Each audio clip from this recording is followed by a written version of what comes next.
mengerti dengan kitab kami. Saya memang tidak mengerti karena saya tidak melihat tertulisnya keinginan. Tunjukkan kepada saya mana pernyataan. Saya tanya sekali lagi. Sebelum Mika mengambil alih, saya tanya sekali lagi. Jangan berbohong di 5.006 orang. Tunjukkan di mana di situ maksudnya adalah segala sesuatu yang bersifat duniawi. Jangan kau berdusta, adekku. Dek, jadilah orang Kristen yang jujur. Saya tahu sulit jadi orang Kristen jujur. Sangat jujur ini saya sampaikan. Dalam Lukas 14:25, segala sesuatu harus dilepaskan untuk mengikut Yesus. Segala sesuatu ini batasannya ada nggak? Jika seorang datang kepada jangan kau tipu. Jika dengar dulu, sebentar kau, apa yang kau jelaskan? Saya tunjukkan ayatnya. Saya tunjuk ayat. Jangan tantrum. Saya lagi tunjuk ayatmu. Segala sesuatu. Makanya tadi kutanya di sini segala sesuatu ini ada nggak syaratnya? Kau diam. Di sini tulisannya adalah segala sesuatu. Kau ngerti arti segala sesuatu nggak? Kau bilang urusan duniawi. Kau bilang bini kau itu urusan duniawi. Sudah kau lepaskan belum binimu untuk mengikuti Yesus? Siapa yang bilang istri? Tahu arti membenci? Kalau kau tidak membenci istrimu dan keluargamu, kau tidak bisa jadi pengikut Yesus. Pertanyaanku, menurut Lukas 14:26 ini bagaimana cara supaya kau ikut Yesus? Baru ku kasih sama Mika. Jawab itu dulu. Itu kan tadi sudah dijelaskan bahwa itu. Saya tanya sekali lagi, saya tidak minta penjelasan dan tafsir karena kau bukan penafsir dan kau bukan pendeta. Yang saya tanya adalah, menurut Lukas pasal 14 nomor 26, bagaimanakah syukur nggak laku? Sebelum surga diciptakan, di mana Bapa dan Yesus tinggal? Salah orang kau. Memang aku bertanya, aku masih baik-baik. Sebelum surga diciptakan, di mana Bapa dan Yesus tinggal? Sebelum kau gak laku jual daerahku babi dipakai am.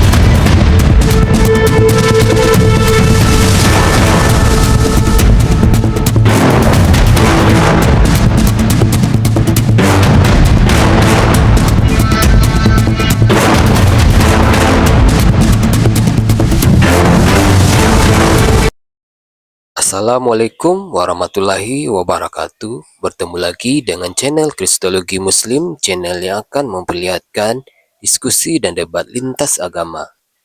Pada kesempatan hari ini, semoga kita semua dalam keadaan sehat walafiat, selalu diberikan kesehatan, dan segala macam urusan dilapangkan, dipermudahkan, dan dilancarkan seperti apa yang diharapkan, dan juga diberikan segala kecukupan ekonomi, rezeki yang berlimpah yang tidak pernah habisnya, dari Allah Subhanahu wa Ta'ala.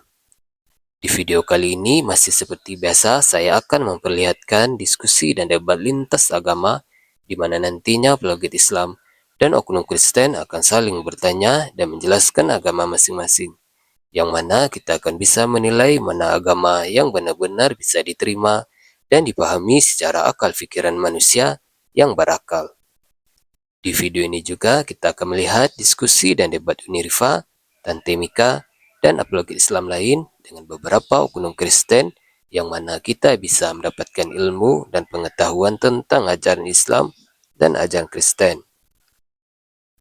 Dan bagaimana berjalannya diskusi ini, apakah akan berjalan tenang dan santun atau malah sebaliknya memanas, di mana biasanya oknum Kristen jika tidak sanggup menjawab pertanyaan dan juga tidak terima ajaran dan isi kitabnya dibahas, mereka akan emosi dan marah, bahkan sampai menghujat pribadi atau ajaran.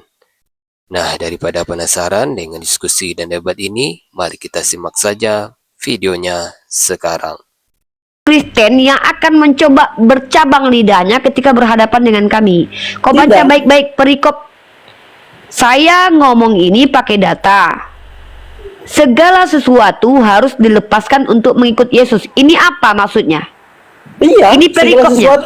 Nah, Apa ini maksudnya? Coba kau jelaskan dulu. Ini perikop. Mau kau bilang perumpamaan lagi perikop ini? Kau baca perikopnya ini. Segala sesuatu harus dilepaskan untuk mengikut Yesus. Apa maksudnya? Kau jelaskan. Segala sesuatu yang contohnya seperti begini. Contohnya seperti begini. Saya tidak tanya contohnya. Saya tanya maksud dari segala sesuatu harus dilepaskan untuk mengikut Yesus itu apa? Sebelum saya kasih ke Mika, kamu jawab dulu itu. Keinginan-keinginan duniawi.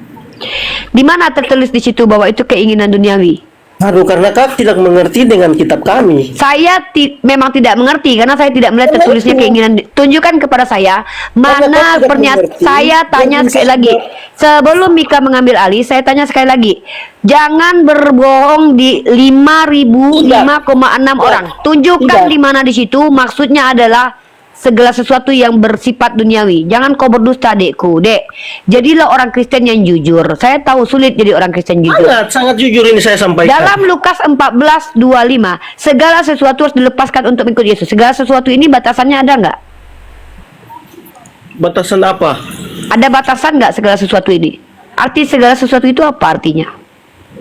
Segala sesuatu hal-hal duniawi. Oke, sudah kau lepaskan. Sudah kau lepaskan. Kalau kau sudah menikah belum? Saya sudah menikah. Sudah kau lepaskan istrimu? Bukan masalah itu, imannya. Segala sesuatu iman berarti dilepaskan. Aduh, kau tidak mengerti. Dengar baik-baik. Saya memang tidak mengerti, makanya saya tanya. Kalau saya mengerti, saya menjelaskan. Karena kau mengaku mengerti, kau suruh menjelaskan. Kok kau pula yang mengeluh? Kan kau yang mengerti di sini kan? Kan yang mengerti kan kau. Aku yang tidak mengerti. Aku bertanya sama kau. Ayatnya begini bunyinya. Di sini perikopnya adalah segala sesuatu harus dilepaskan untuk mengikuti Yesus. Pertanyaannya adalah segala sesuatu ini apa maksudnya? Hal-hal duniawi. Oke, harus dilepaskan ini apa maksudnya?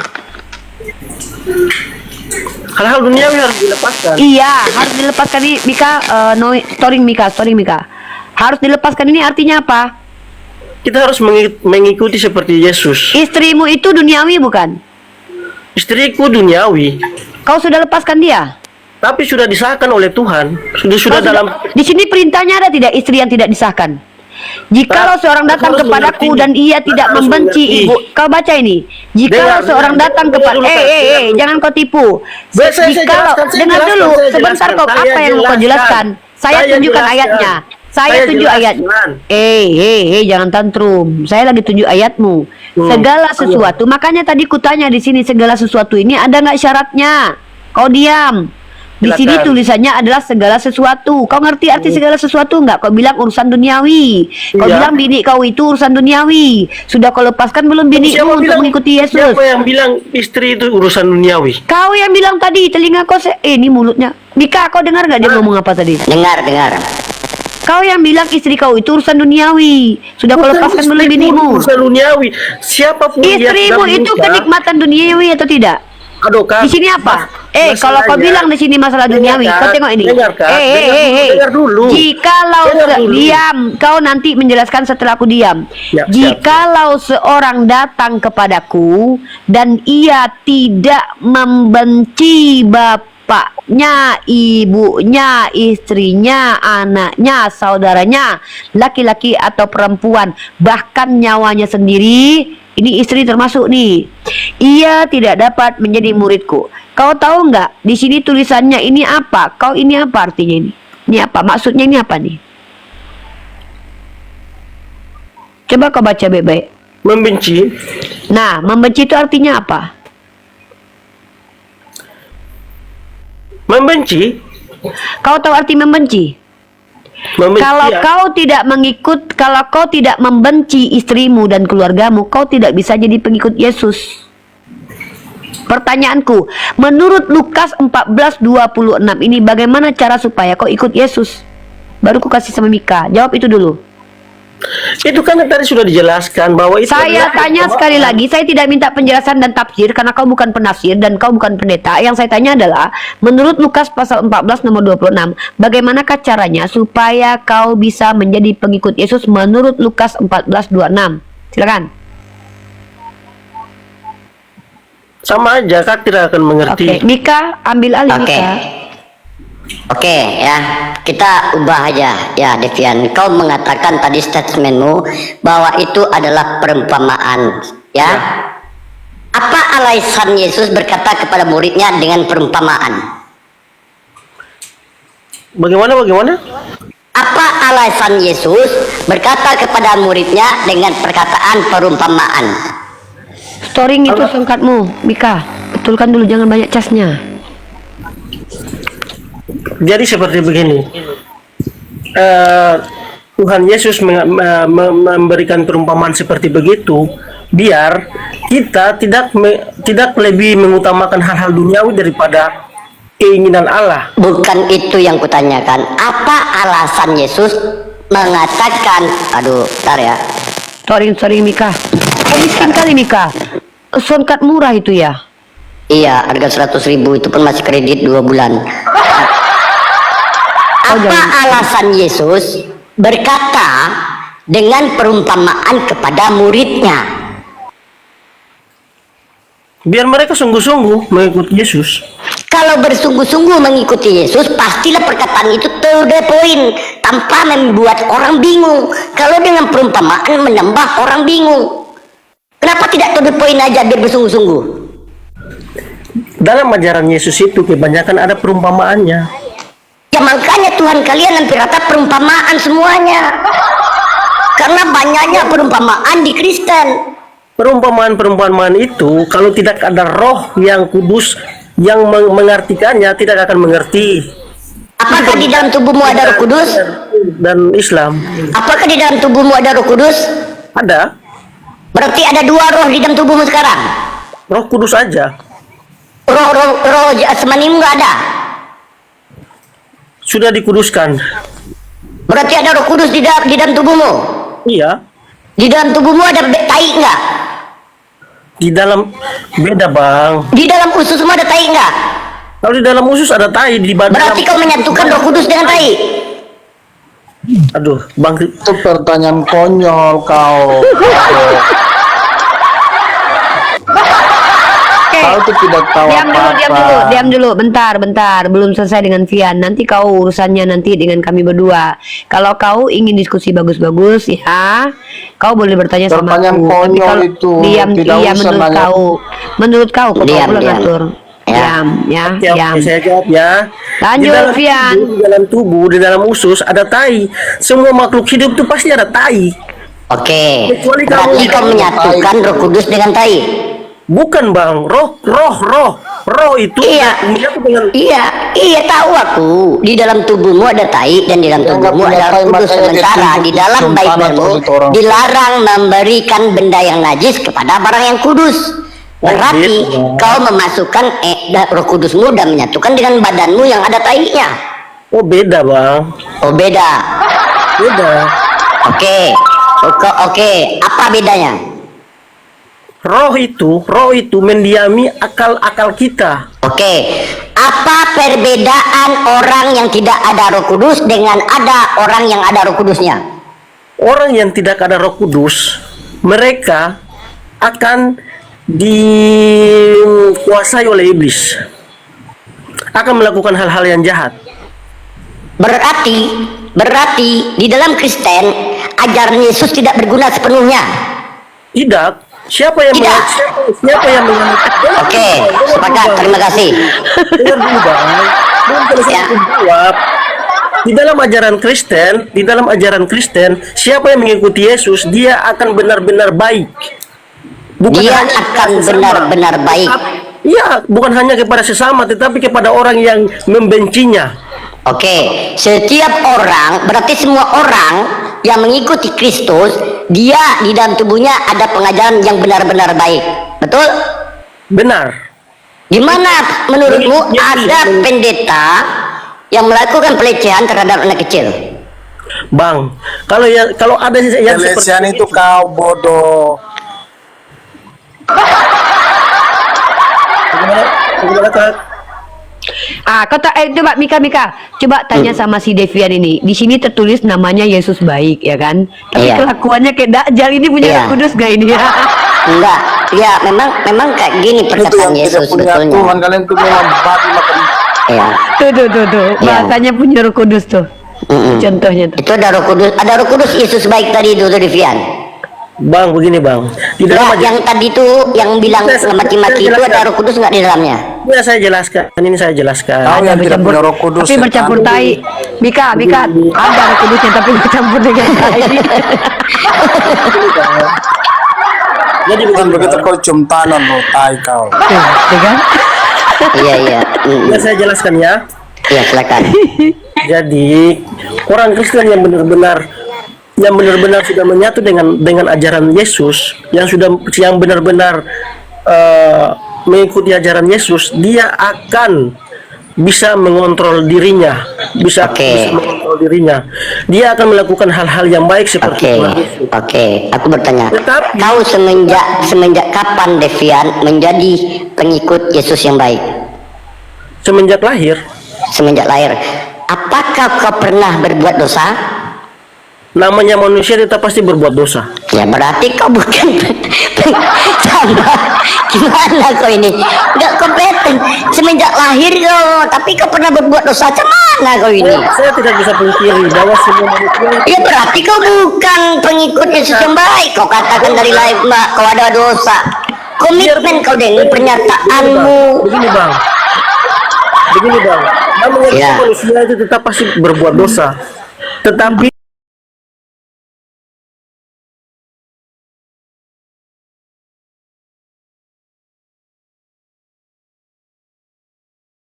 dosa Oke lah, mengingat waktu dan kondisi udah jam 12 saya turun ya. Ya, bantu share ke grup keluarga kau ya boy, biar naik mereka sini ya. apa itu? Oke, saya Itu turun ya. ada suara anak kucing itu, matikan dulu Mika. Si boy. Si boy. Oke, saya turun ya. Anaknya bangun. Yap. Kasih ya boy ya. Kena marah dia sama bininya. Jadi Devian, ya kalau berstatement itu jangan clean plan. Ya, Iya. kamu laki-laki, kamu Iya. mengatakan setiap orang yang ada Roh Kudus tidak akan pernah melakukan namanya kesalahan. Tadi kan Kamu- saya aku masih tanya. ada tapinya kak, masih ada tapinya. Oh ada tapinya. Iya. Ya, berarti nggak pas ya, nggak cocok ya pernyataanmu tadi ya. Bukan kak, jangan langsung menjudge seperti begitu. Saya nggak menjat, saya bertanya. Tidak, itu bukan bertanya. Jadi seperti begini kak, ajaran Yesus itu belum tentu 100% umat Kristen itu bisa menjalankan dengan baik. Kita manusia yang terbatas, tetapi kita diajarkan terus menerus untuk mengasihi sesama. Dari ajaran Yesus memanage kita biar kita tidak melakukan hal-hal yang tidak wajar, yang jahat.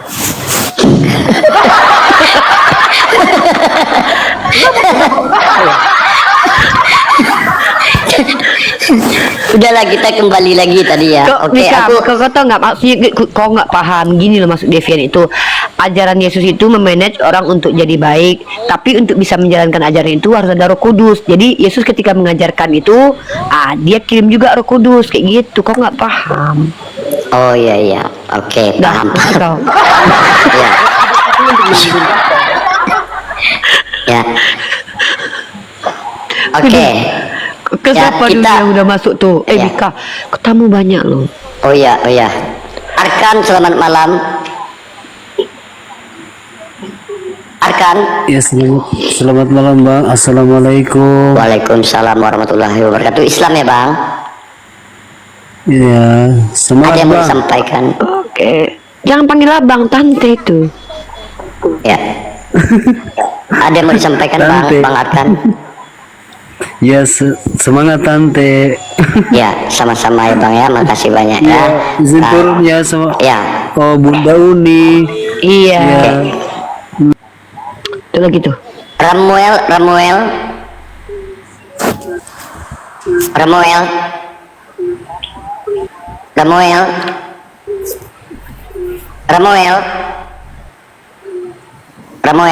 Oke, aku turunkan. Oke. Itu yang Yesus baik ini. Yesus baik. Buka mikmu. Yesus baik. Tapi Yesus bilang dia nggak baik loh. bagaimana tuh Tante? Jangan kau katakan aku Mau baik, kata Yesus. diskusi atau mau bertanya atau mau dipertanyakan Yesus? Saya tidak bisa bertanya atau menjawab karena saya dengar kalian punya pertanyaan ke Bang Farhan itu salah. Kemana umat-umat kalian, umat Kristen mau bertanya? Yesus aja naik ke koma mau bertanya aja nggak bisa. Apalagi umatnya, Iya, Yesus aja yang udah naik ke pertanyaan atas itu nggak kalau bisa tidak bertanya. benar, Tante. Apalagi umat-umatnya. Gimana? Yesus udah makan kau? Kenapa bicara orang Yesus udah makan apa kau? punya Roh Kudus ada tai? Yesus udah makan kau? Kalau dia mesti makan. Yesus. Yesus. Yesus. Saya itu Yesus. orang Kristen, tapi saya itu berbuat baik Yesus. kepada orang. Aku bertanya serius samamu. Yesus. bukan orang Oke. Kristen yang minta Oke, di oke, jalan, aku bukan ikuti. orang Kristen Oke, yang aku ikuti. curi-curi kotak amal. Oke, iya, perkosa iya. anak. Ya, silakan. Kamu mau bertanya atau gimana? Aku bertanya amamu, jawab baik-baik. Kalau kamu jawab satu pertanyaan, maka kamu akan kubiarkan di sini. Bisa? Bisa? Saya tidak bisa menjawab dan saya tidak bisa bertanya. Terus ngapain kau Karena naik? itu, karena kalian punya pertanyaan ke orang itu tidak baik. Terus ya kau bantah, kau jawab. Udah Mika, mau motor apa ini si Seger nih. Ya. Nah, nih calon suamimu Mika. Ah, calon lakimu nih Mika. Nah, calon lakimu nah makan nih. Oke, Seger. Seger. Halo. Ya, Tumben halo. kalian berani naikin aku. Ya, oke. Aku bertanya mamu boleh? Boleh, silahkan. Tanya. Bapa dan Yesus tinggal di mana? Di surga. Yang menciptakan surga 5.000 siapa? orang. 5.000 Yang men- orang ya. Iya, iya. Bang, diam dulu bang. Sebentar bang. Bang Tante, Kok kau Tante pula? Mika. 5.000 Seger. orang. Diam dulu kau. Masuk kau 5.000 apa kau? Orang kau lagi ditanya. Kalau setelah kau diinterogasi baru kau boleh ngomong seger-seger. Ya, diinterogasi dulu kau. Kau Kami ini tes nggak kelayakan berguna, kau. kekristenan di sini. Iya, Kalau kami jawaban mentes kami kelayakan. lanjutkan. Iya, betul. Kita sedang uji kelayakan kekristenan. Nah, Ya. nah, Segar-segar. nampakkan gigimu. Lanjut. Nampakkan gigi mana Segar-segar gigimu? buka netno. Ya. Bapa dan Yesus tinggal di mana?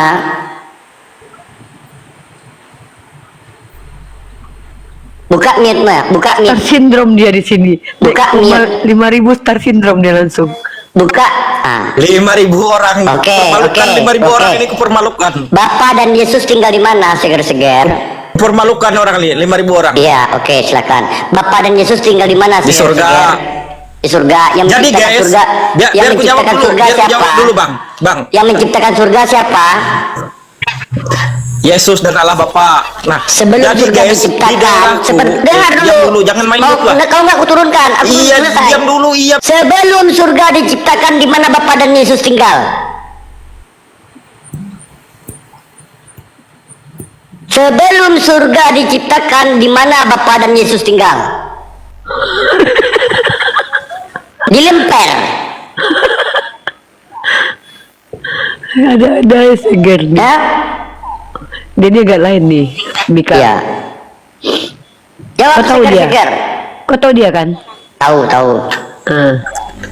Jangan kau emosi. Ini seger-seger bos. Kalau dia orang Muslim dia kalau ucapan syukur nggak laku. Nah, Sebelum ini seger-seger, surga 5.000 orang yang nonton. diciptakan, di mana Bapa dan Serius. Yesus tinggal? Salah orang kau. Memang aku bertanya, aku masih baik-baik. Sebelum surga diciptakan, di mana Bapa dan Yesus tinggal? Sebelum kau gak laku jual daerahku babi dipakai am. Surga. Surga di dalam Yesus. Apa dia? Berarti dia menunjukkan ya teman-teman, dia menunjukkan tadi daging babi. Saya bertanya di mana Bapa dan Yesus tinggal, ditunjukkannya Di daging babi. babi. Dia mengatakan Bapa dan Yesus tinggal di daging babi. Ya. Berarti pantas mereka makan surga sama makan Tuhan. Kesian. Ya bang. Oke. Dia- Bisa jawab pertanyaanku tadi? Yang kutanyakan ke segar-segar. Bagaimana tuh bang? Bapa dan Yesus tinggal di surga. Yang menciptakan surga itu adalah Bapa dan Yesus. Sebelum surga itu diciptakan, di mana Bapa dan Yesus tinggal? Bukannya surga itu sudah ada? Berarti duluan surga daripada Tuhan. Bukan. Surga Mana itu yang duluan, surga atau Tuhan? surga itu tempat tinggal Bapa. Iya, yang menciptakan tempat tinggal itu siapa? Bapa. Sebelum tempat tinggal itu diciptakan, di mana dia tinggal? Pada mulanya adalah firman. Firman itu bersama-sama dengan Allah. Firman itu adalah Allah. Sebentar bang, sebentar. Santai aja. Iya, Santai aja. iya, iya. Pada mulanya adalah firman. Firman itu bersama-sama dengan Allah dan firman itu adalah Allah. Jadi dunia ini sebelum dunia ini dijadikan itu semuanya ruang hampa kosong. Iya, Ruang hampa dan kosong. oke. Jadi pada saat dunia diciptakan, tempat yang suci untuk Tuhan itu ialah surga. Nah, oke. Sebelum tempat yang suci surga ini diciptakan, di mana Bapa dan Yesus tinggal? Tadi kan saya sudah bilang, awalnya itu adalah ruang hampa kosong. Berarti sama Tuhan pun nggak ada. Coba pertanyaan itu dibalikan kepada Demika. Ruang hampa dan kosong, berarti Tuhan pun nggak ada. Bentar bang. Itu pertanyaan yang konyol bang. Tante, itu pertanyaan yang konyol. Coba pertanyaan itu dibalikan kepada logika kakak sendiri, Tante Oke, Mika. silakan bertanya. Coba kalau seandainya surga itu seperti pertanyaan tadi yang kakak sampaikan, bahwa sebelum surga diciptakan, Tuhan kakak itu di mana? Tuhan kami nggak tinggal di surga, Bang. Lalu di mana? Tuhan kami tidak membutuhkan tempat. Berarti surga itu untuk umatnya, untuk ciptaannya, bukan untuk dia. Oh begitu ya. Iya, maka itu lebih maha kuasanya Tuhan kami tidak bergantung dengan tempat. Gini loh kok analogikan Bang ya. Iya. Ketika kita bangun rumah, kita tinggal di dalam rumah, dan rumah ini melindungi kita dari hujan dan panas, berarti yang melindungi kita adalah rumah ini. Berarti lebih hebat rumah daripada kita yang melindungi kita. Berarti kalau Tuhan tinggal di surga, dia netap di dalam surga, berarti surga ini yang melindungi Tuhan. Lebih hebat surga daripada Tuhan. Oh tidak. Hah? Contoh begini, rumah diciptakan oleh kita. Rumah diciptakan oleh kita yang membangun rumah untuk tempat kita tinggal. Nah, oke. Ketika kau bikin rumah dan rumahmu belum jadi, kau di mana tinggal? Di alam terbuka. Oh, di hutan. Emang lucunya di mana? Kau tinggal Di mana? di trotoar. Itu manusia biasa bang. Iya. Itu tidak terbatas. Iya. Di alam terbuka dia tinggal. Tapi- Ya Allah ya Rabbi. Tuhan itu tidak terbatas bang. Ya Allah ya Rabbi. Tuhan Ya, itu tidak terbatas. itulah Devian ya. Kenapa? Kalau Tuhan, dengar dulu deh ya, kamu bagus orangnya ya, saya salut ya. Kamu tidak ada Bagus, melakukan baik. penghujatan, kamu baik. Bukan bagus, baik. Baik ya. Ya, baik ya. Jadi gini deh ya. Kalaulah Tuhan membutuhkan tempat tinggal, Tuhan tidak berarti- membutuhkan tempat tinggal bang. ya ngapain dia tinggal di surga kalau dia tidak butuh tempat tinggal? Tempat yang suci, tempat yang kudus. Ya, itu tempat yang suci, itu kan tempat kan? Iya. Ya ngapain dia butuh tempat? Gini bang, Tuhan itu di mana saja bisa, tetapi ada satu tempat yang untuk kita manusia tahu bahwa kita nanti akan ke sana bersama-sama. Dimanapun bisa, tapi ada tempat. Aduh ya. Tidak, Tuhan itu hadir di mana saja, di mana tempat, di mana saja. Tetapi contoh begini Kak, bagaimana ya kalau mau jelaskannya? Nah, itu aku bilang ya, karena memang di Kristen ini nggak bisa dijangkau dengan akal, sepakat? Iya, memang Allah tidak. Karena memang Kristen Allah diciptakan itu untuk orang tidak gila, dijangkau orang gila yang dengan punya akal. Kita yang sempit. Ya, kamu kan sepakat bahwa memang Allah ajaran itu, di Kristen tidak masuk akal. Nah, yang tidak pakai akal siapa? Orang gila, orang yang nggak waras. Makanya waraslah kamu, Devian. Sangat waras, Kak, sangat waras. Boleh saya Sangat kasih waras. Boleh saya Oke. kasih satu pertanyaan buat kakak? Aku tes samamu kalau kamu Boleh waras. dari tadi kan kakak Enggak. sudah kasih pertanyaan buat Oke, saya. oke, silakan, Boleh saya silakan. kasih satu pertanyaan buat kakak? Oke. Oke. Kalau seandainya Islam itu sudah ada dari nabi-nabi pertama Adam sampai terakhir di Nabi Muhammad. Pertanyaan saya begini. Apakah menjadi orang Islam harus bersunat? Iya. Tetapi dari Nabi Adam sampai sebelum Nabi Ibrahim itu mereka tidak sunat. Apakah mereka Yesus sunat Islam? nggak? Apakah mereka Islam? Yesus sunat nggak? Dari Adam sampai Ibrahim, sebelum Ibrahim itu mereka tidak sunat. Sunat, Ibrahim sunat. Ajaran kami mengikuti milah Ibrahim. Dengar, Kak, Adam itu tidak sunat. Dari mana kau tahu Adam tidak sunat? Adam Idris itu tidak sunat. Dari mana kau tahu Adam tidak sunat? Karena perjanjian sunat itu ada di Abraham. Dari mana kau tahu Adam berkulub? Dari mana kau tahu bahwa Adam tidak sunat? Tidak ada dalilnya bahwa Adam itu disunat. Ayo terus Ibrahim ngapain dia sunat? Perjanjian Allah dengan Ibrahim. Ya berarti perjanjian Allah dengan Ibrahim ya semuanya sunat lah. Orang namanya perjanjian dengan Tuhan, masa dia pilih-pilih Tuhannya, gimana kau ini? Berarti Kak tidak mengerti tentang arti Ya, sunat. coba aku masuk Oke. ya. Oke, Devan, Jadi dengarkan pertanyaan- baik. Devan, Sebelumnya seperti yang saya tadi begini, Iya. maksudnya dari Adam Bentar sampai- APS, bentar kalau disapa dulu. Devan saya ambil alih. Kalau ini ilmu, ini saya harus ambil alih. Devan ya. Devan dengarkan baik-baik Devan. Ini ilmu. belakang. Di dalam keyakinan orang Yahudi, Devan, beberapa tokoh Bible itu dilahirkan sudah bersunat, sudah tidak punya kulub. Ya. Di dalam apa, Dengar, Maaf? dalam keyakinan orang Yahudi. Oh, tidak. Saya punya datanya, Devan. Tidak. Bentar ya. Coba. Devan, Ini sebentar. datanya. Nanti saya kasih kamu data, tapi kamu dengarkan dulu. Bentar dulu, Devan. Kalau kamu bilang tidak, kamu harus menjawab saya dengan data juga. Dan dalam keyakinan Kalau di dalam Yahudi, Alkitab tidak ada.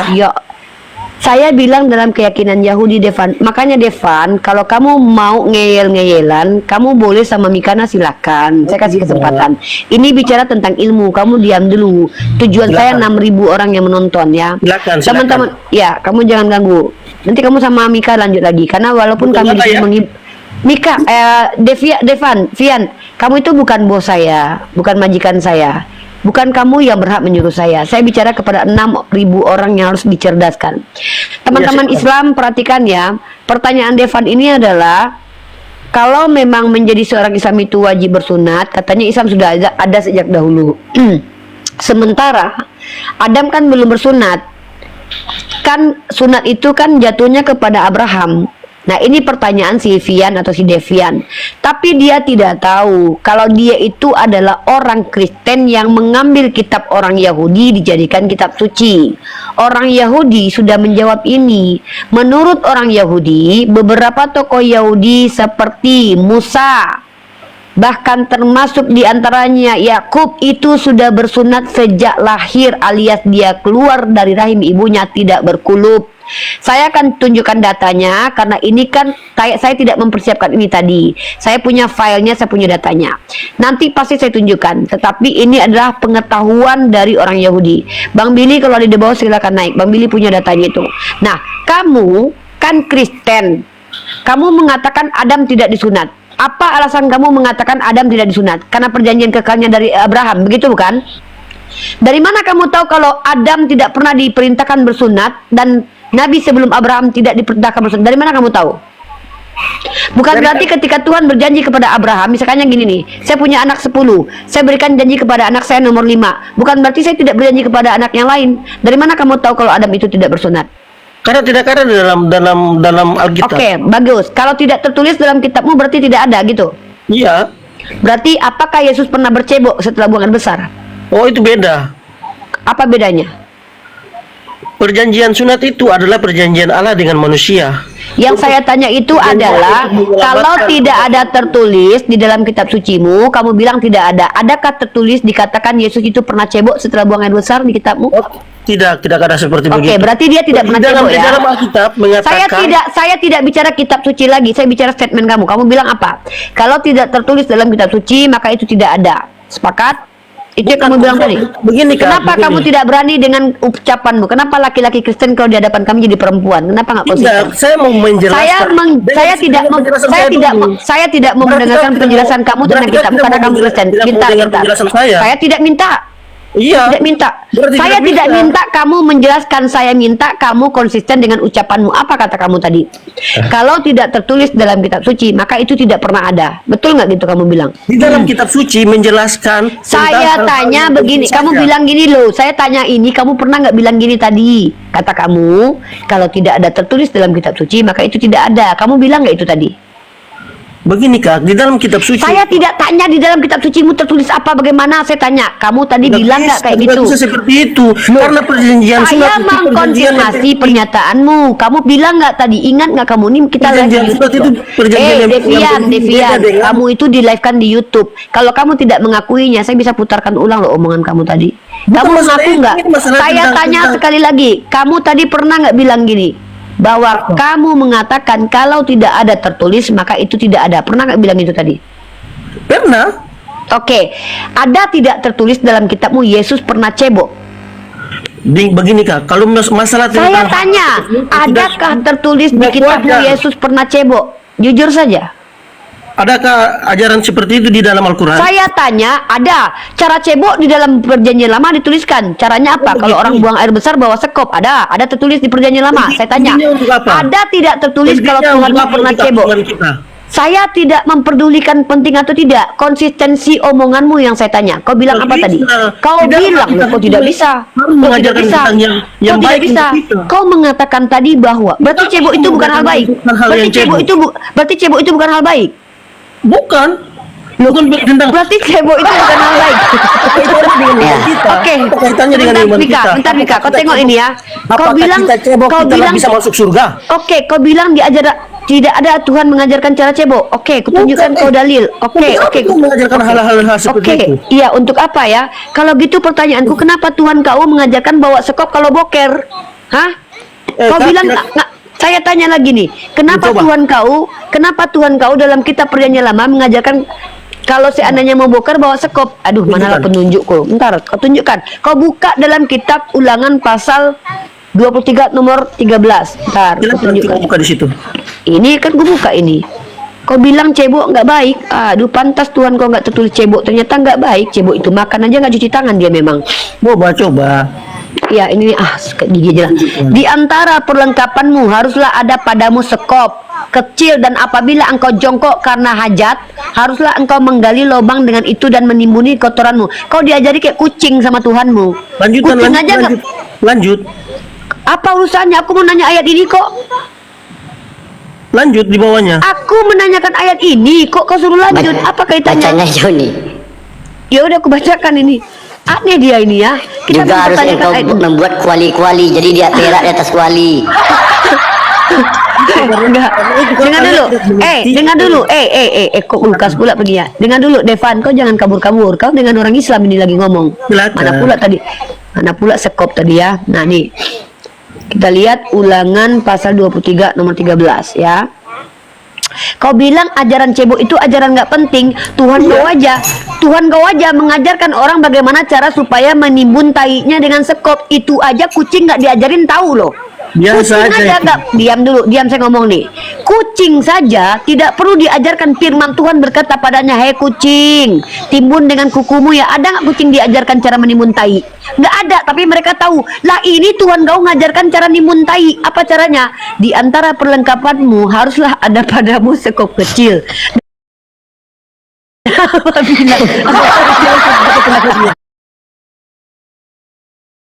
Haruslah engkau menggali lubang dengan itu dan menimbuni kotoranmu, sebab Tuhan Allahmu berjalan dari tengah-tengah perkemahanmu untuk melepaskan engkau dan menyerahkan musuh kepadamu. Apa gunanya aku baca ayat ini yang ternyata Coba jelaskan. Jadi Kristen diajarkan buang hajat atau berak meniru gaya kucing.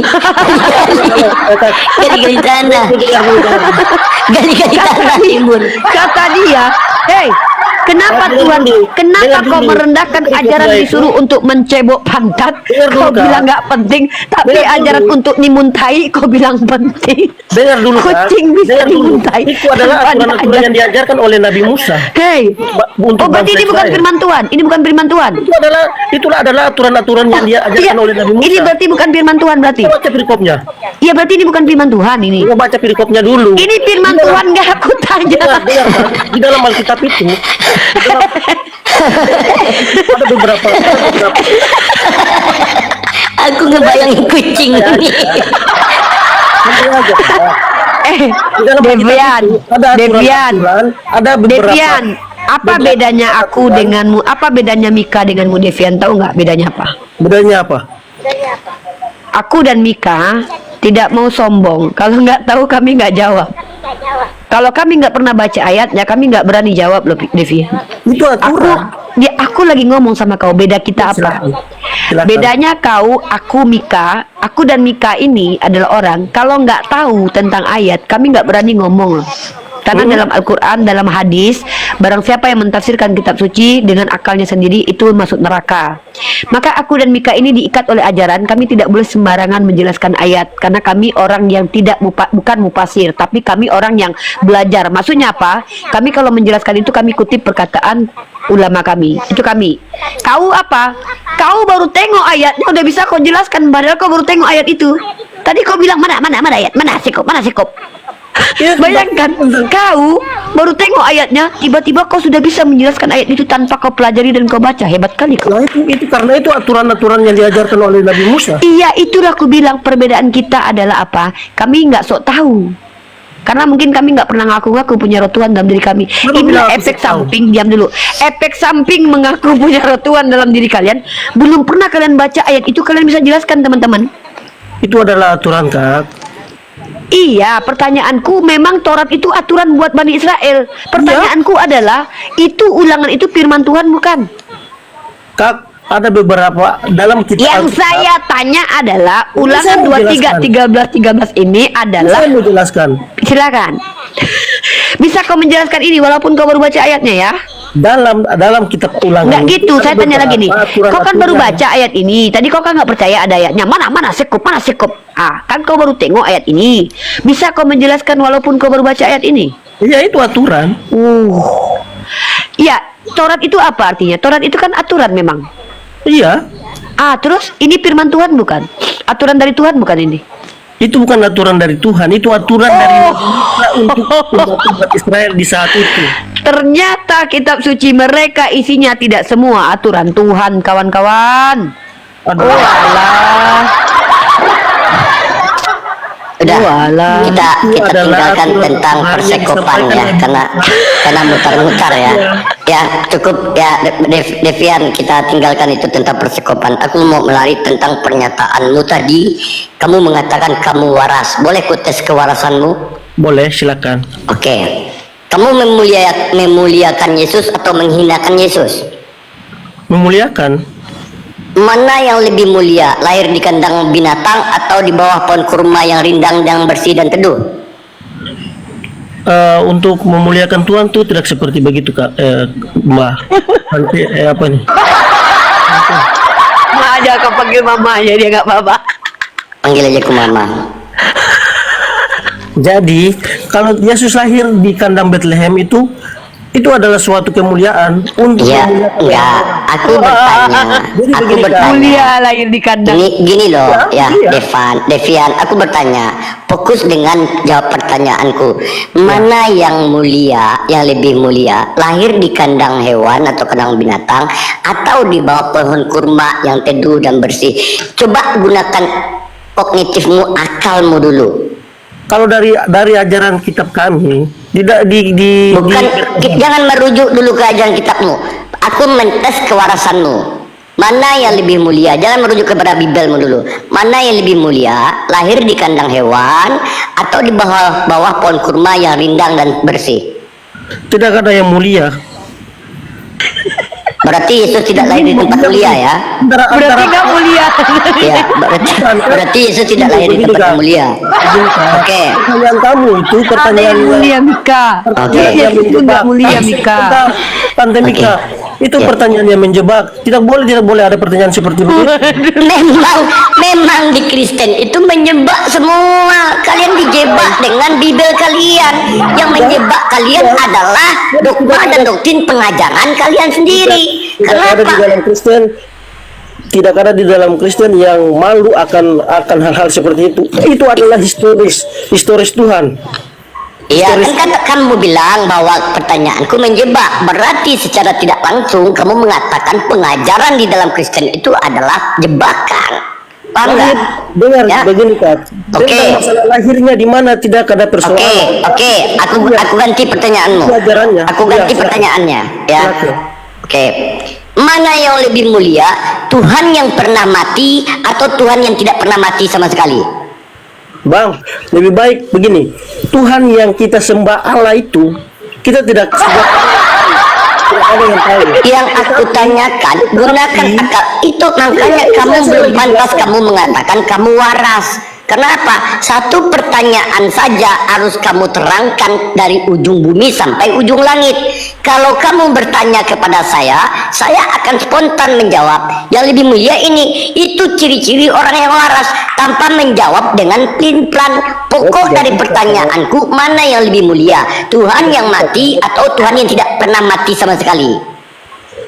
Tuhan kami mati untuk menyelamatkan.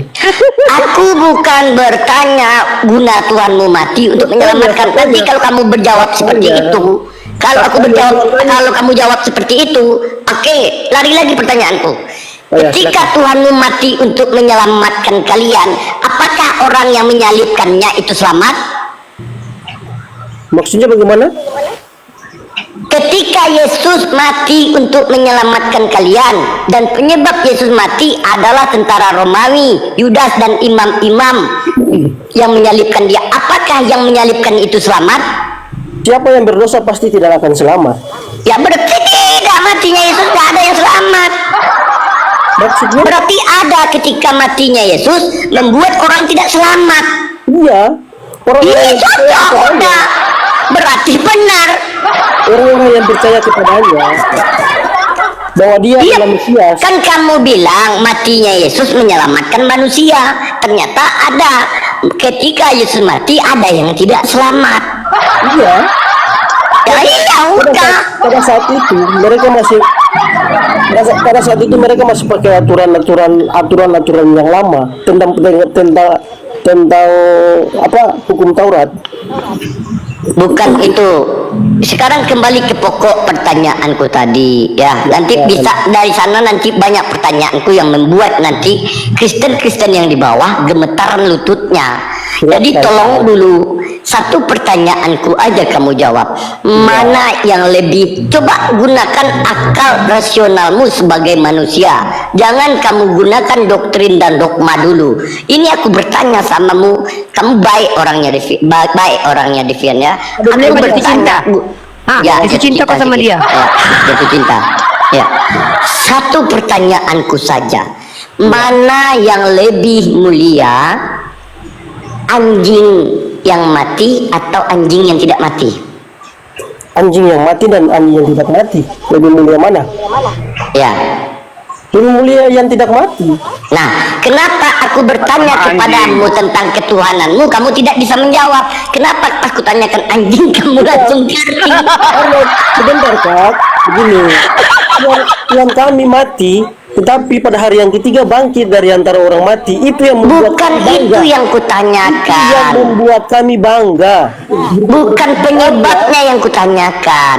Makanya kalau kubawakan ke hewan, kamu langsung paham. Apa memang otak-otak hewan kalian? Beda Kak.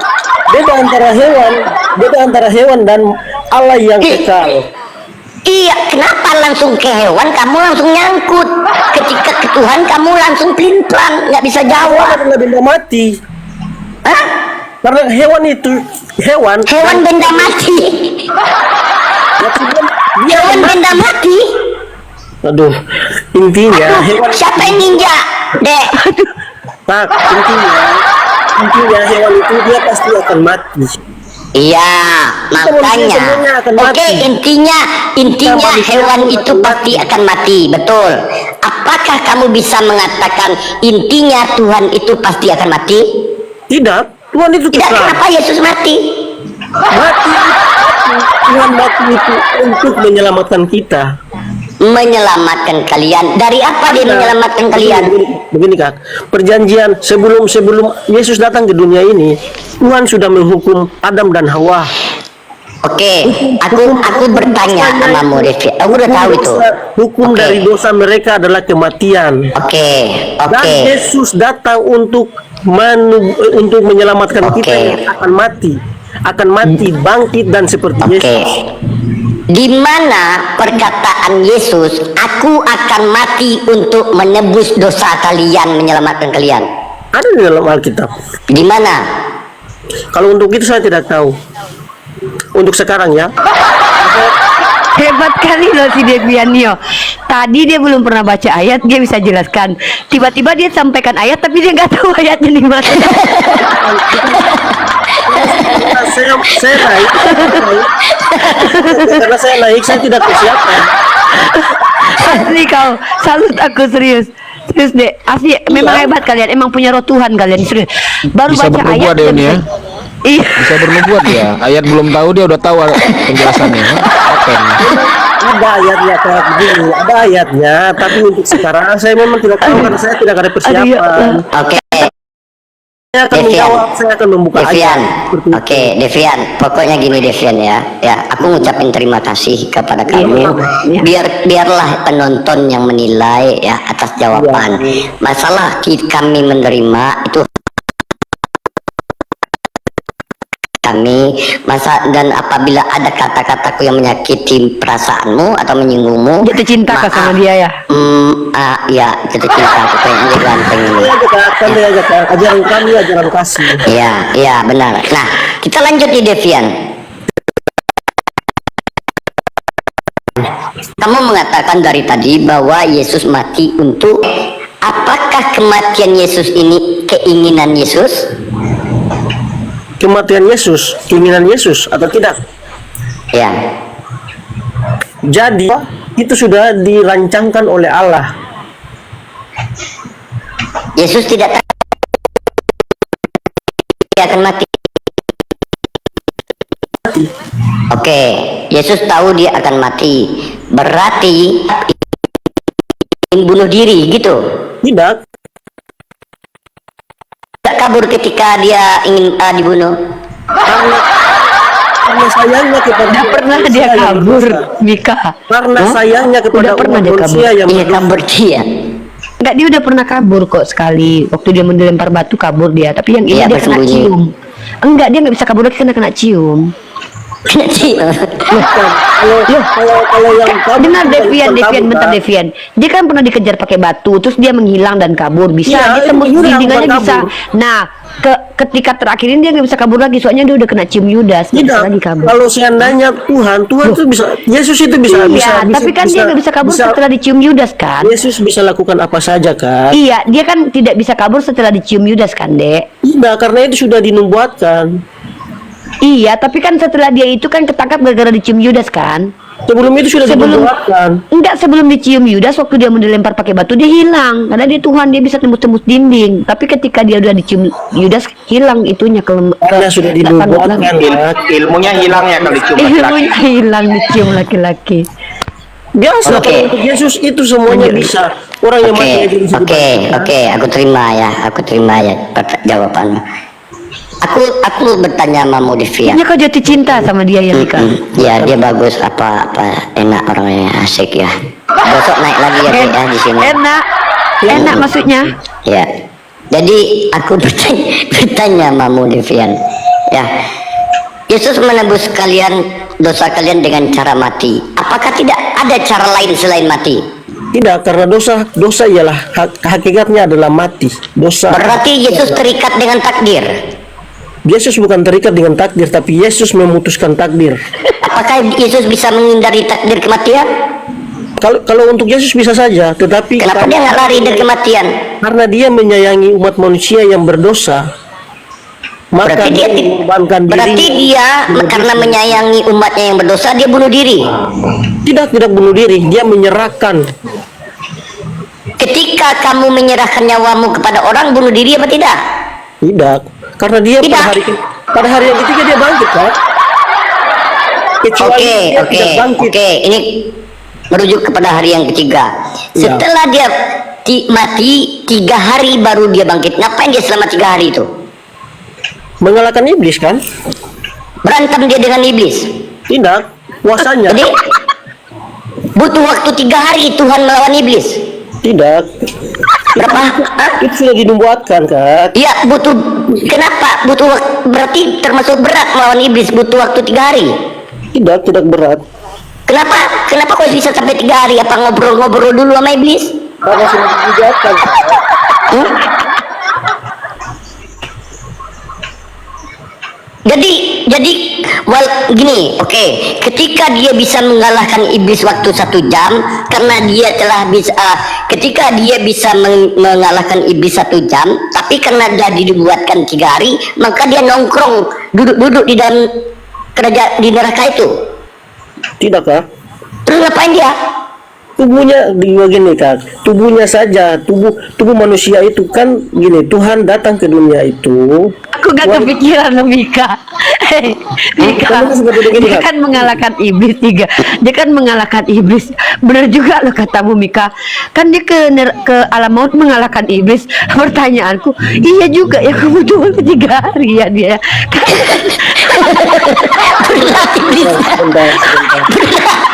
Sedangkan orang bertinju di ring, ya nggak nyampe setengah jam itu udah 12 ronde loh. Masa Tuhan Dinubuatkan. bisa butuh waktu 3 hari? Gitu loh. Ini makanya cerna loh, Devian. Pertanyaanku tuh dicerna. Karena apa? Kamu itu adalah anak manusia. Kamu bukan hewan. Kamu bukan domba. Hilangkan doktrin dan dogma itu yang telah dibuat oleh pendetamu. Gini loh, Devian ya. Doktrin dan dogma ini diibaratkan hipnoterapi, perkataan yang berulang-ulang yang akan dimasukkan ke dalam alam bawah sadar kalian, dan kalian itu akan manuk-manuk dan ikut-ikut aja karena kalian udah bukan manuk. Oh tidak, untuk saya tidak. Manut ya. Kalau tidak, untuk Nah saya itu tidak. Saya Ya. memahami. ya aku jujur ya, kamu memahami itu, kamu paham ya, mudah-mudahan ya kamu masih muda, semoga kamu dan keluargamu sehat-sehat selalu ya, Devian ya. Begini, Kak. Ilustrasi saya. Dan biarpun tidak ada agama di dunia ini, saya akan mengikuti orang yang benar-benar melakukan kebaikan. Yesus saja berkata, jangan kau katakan aku baik, hanya yang baik hanya satu, Bapa doang. Saya sangat mengerti perumpamaan. Oh, jadi semua ayatnya perumpamaan, Mika. Ya, nah kita, Perumpamaan saya dapat mengerti. kita merujuk tentang Yesus mengalahkan iblis membutuhkan waktu 3 hari. Ya, ini belum kelar. Ya, Itu karena Nah, sudah dibuatkan. ini dibuatkan. Jadi kalau secara logikamu butuh berapa waktu iblis melawan Tuhan? Kenapa? Kalau secara Mika, aku perbaiki, bukan. Berapa lama waktu dibutuhkan untuk Tuhan mengalahkan iblis? Itu kau salah, Mika. Iya, betul.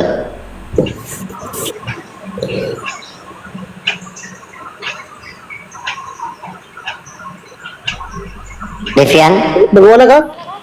berapa lama waktu yang dibutuhkan Tuhan untuk mengalahkan iblis? Sebenarnya tidak butuh waktu yang lama untuk Oke, mengalahkan. tidak butuh waktu yang lama. 3 hari itu lama atau sebentar? Kak, 3 hari untuk ajaran apa? 3 hari di hari yang kita apa? Intinya kalau hari di Yahudi beda sama hari untuk kita orang Indonesia. jadi jadi setiap hari pergantian jam ya. Besok Ini- kalau hari yang- ini 24 jam, hari besok 26 jam. Yang penting- di zaman Yahudi yang penting satu harinya 24 jamnya 28 jam. Beda hari. Kok ini Bang Devian ya, yang penting menjawab aja kok ya, bukan menjawab yang penting kok, yang penting menjawab udah. Ya Allah. Santai aja begini Kak, saya Aduh, jelaskan. sayang banget. Iya. Jadi kalender pada zaman Yahudi, itu beda dengan Sampai keluar udah aku. santai saja dulu, santai dulu. Iya, Kalender iya. pada saat zaman Yahudi dengan pada saat kita yang sekarang ini itu beda. Pada Oke. saat itu harinya itu memang betul 3 hari, tetapi bukan seperti hari kita yang sekarang 3 hari. Oke, berapa jam 3 hari waktu di zaman Yahudi itu? Kalau untuk itu saya tidak tahu karena itu saya pernah membacanya seperti itu pada saat. Dari mana kamu tahu ada perbedaan Iya bang, dulu hari? kurang bang. Inflasi makanya dia naik. Dari mana kamu? Mika, Iya. selesaikan sekali, kita sapa ada 2 lagi yang. Oke. Ya. Devian sabar ya. Mungkin gini, Devian sabar dulu ya Dek. Kamu sudah banyak sekali menjawab pertanyaan dari Mika, Tante Mika ya. Dan semakin kamu menjawab semakin mengkhawatirkan ya, mengkhawatirkan ya Dek. Oke, nanti kamu jawab lagi aja. Tapi nanti kita sapa dulu nih. Halo Dixon. Halo Dixon. Dixon, halo, tes 1 2 3 dalam 1. Halo, Ya, Dixon silakan. Agamanya apa, Bro? Kristen Bok. Kristen Oke, Kak. standby. Syambondan. Agamanya apa, Bro? Halo Syambondan. Oke, saya turunkan. Oke, Dixon. Kita ke Dixon dulu ya, Devian. Adikku ya, yang ganteng ya. Adikku Devian, sabar dulu ya Dek, standby. Oke Dixon, kamu boleh bertanya tentang agama Islam, nanti kami menjawab, atau kamu boleh ngobrol dengan Tante Mika atau dengan saya, boleh. Tapi kalau kamu menjelaskan agamamu, kamu harus punya kredibilitas dengan cara open cam dan juga pakai data bicaranya. Mau bertanya atau mau menjelaskan? Sama aja Kak. Maksudnya begini Kak, kalau saya mau open cam tidak bisa karena followers tidak mencukupi. Oke, apakah Anda seorang pelajar atau pengajar teologi? Tidak Kak. Orang awam. Ya. Oke, Anda boleh bertanya saja, tapi nanti kalau seandainya Anda ngobrol dengan Mika ya, saya bagian menjawab saja. Apa yang mau ditanyakan tentang agama Islam atau tentang pemahaman kami tentang agama Anda? Saya mau tanya tentang kalau dalam Islam, dalam agama Kakak, apakah ini Adam itu sunat? Ya, saya tidak diberitahukan apakah Nabi Adam sunat atau tidak, tetapi tafsir ulama kami, salah satunya kalau tidak salah Imam Ibnu Katsir, sama riwayat dari orang Yahudi juga, bahkan Yang mengimani- Yahudi sama saya ada datanya kok. Ya, nanti Bang Kalau dia Teguh mau. boleh ya. Nanti kalau dia mau. Memang mengimani bahwa para nabi itu ada yang lahir sudah dalam keadaan tidak berkulub alias sudah bersunat. Seperti itu. Wallahu a'lam bishawab. Silakan. Apalagi pertanyaannya? Cukup itu aja Kak. Oke, silakan Mika ngobrol sama Dixon. Oke Dixon, mau ngobrol sama aku atau selesai, atau nanti kalau selesai saya lanjutkan dengan Devian, atau mau lanjut? Ya kok jatuh cinta kali sama Devian loh. Si Dixon ini orang Iya. atau ganteng. Aku izin follow ya Devian ya, Alfiumah. Nah, Dixon, Ya Bang. dari mana kamu mengetahui namanya kitab tentang Tuhan? Tante lanjutkan 3 hari tadi dengan Dixon. Ini biar beda tema lagi, Bang Mesia. Biar ini Dixon ini kayaknya agak berilmu ini. Ya, dari mana kamu tahu tentang Tuhan? Dari kitab suci Alkitab. Nah, kalau aku bisa membuktikan bahwa kitab sucimu itu bingung sendiri, tidak bisa membedakan mana yang Tuhan, mana yang setan, gimana? Coba Kak kalau bisa. Oke, besarkan aku nih. Tolong aku kau. Minta tolong Uni cantik. Minta tolong bukakan ayat atau besarkan. Oh. Buka sendiri. Mandiri dia. Bentar ya. Enggak, ini bisa dibuka nih, kamu atau aku? Cepat. Oh, dibukakan enggak? Oke. Lanjut, Oke, lanjut. Hah? Dibuka lah. Aja cepat. Ayat berapa? Mana dia? Tawarik Ini. itu. Satu Tawarik 241. Iya. Mana dia? Kok nggak ada sini ya? Satu Tawarik pasal 24 nomor 1. Sama di kitab Samuel tuh. Iya. Tawarik apa Kak? Tawarik pasal 24 ayat 1. Salah. Bentar. Ini nih. Nih udah besarin aku deh. Nih. Udah besar kau. Dah. Di dalam 2 Samuel 24 nomor 1, bangkit pula murka Tuhan terhadap orang Israel. Ia mengasut Daud melawan mereka. Firman-Nya, pergilah hitunglah orang Israel dan orang Yehuda. 2 Samuel yang bangkit adalah murka Tuhan. 1 Tawarik 21 nomor 1, iblis bangkit melawan orang Israel dan membujuk Daud untuk menghitung orang Israel. Yang benar yang mana, Dickson? Coba ulang Kak. Sorry. Oke, kulang ya. Di dalam 2 Samuel 24 nomor 1, yang mengajak Daud untuk melawan orang Israel adalah Tuhan. Tetapi di 1 Tawarik yang mengajak Daud untuk melawan orang Israel adalah iblis. Mana yang benar?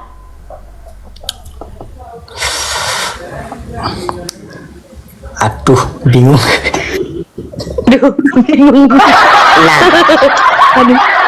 gini deh ya, kamu mengetahui tentang Tuhan kepada kitab sucimu, tetapi kitab sucimu saja tidak bisa membedakan mana yang Tuhan, mana yang iblis. Apakah pantas kamu berpedoman kepada yang salah? Aku masih banyak, ada sekitar 1000 data yang udah kusiapkan tentang isi Bible kalian yang kontradiksi, kontrasepsi, dan kontranisasi ya. Nah, aku pertanyakan, gimana penilaianmu ketika Bibelmu sendiri tidak bisa membedakan mana yang Tuhan, mana yang iblis?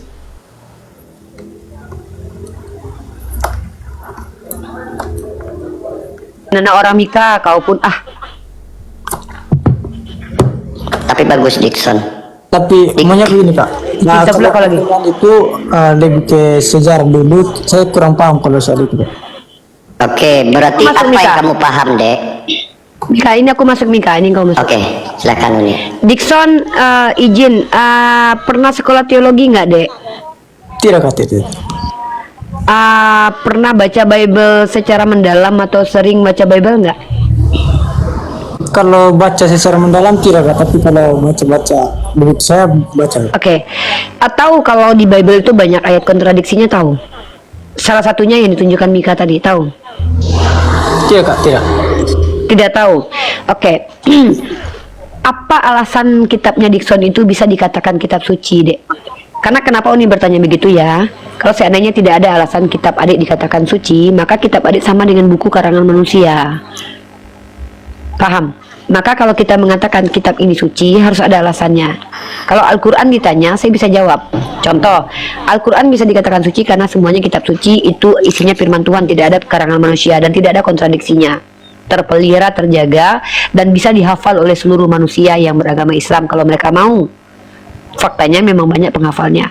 Nah, Bible ini kan penulisnya tidak jelas, yang mengkanon juga tidak jelas, kapan ditulis juga tidak jelas, latar belakang penulisan tidak jelas, tapi diklaim penulisnya adalah Matius, Markus, Lukas. Tapi itu ditolak sama orang Katolik sendiri. Katolik mengatakan bahwa penulisnya adalah orang tidak jelas. Maka alasan utama kenapa Bible dikatakan suci apa, Dek? Kalau saya pribadi kak, ini alasan itu dikatakan suci ya karena dia punya ajaran dari perjanjian baru ya kak. Kalau ajaran Yesus itu tidak ada yang namanya ajaran Yesus itu semua begitu menurut saya. Bagaimana ajarannya baik? Ajarannya Ya. baik gitu. Oke. Coba tunjukkan satu saja di kitab Anda ajaran yang baik, relevan untuk diterapkan sekarang, tidak bertentangan dengan akal, tidak bertentangan dengan hati nurani, sejalan dengan naluri manusia. Coba satu saja. Coba ayat apa itu? Ajaran mana itu? Ya, Yang bisa ajaran diterapkan loh ya. yang bisa diterapkan ya menurut Ya. saya itu apa? Kasihilah musuhmu, itu salah satu. Oke, itu ajaran yang bisa diterapkan.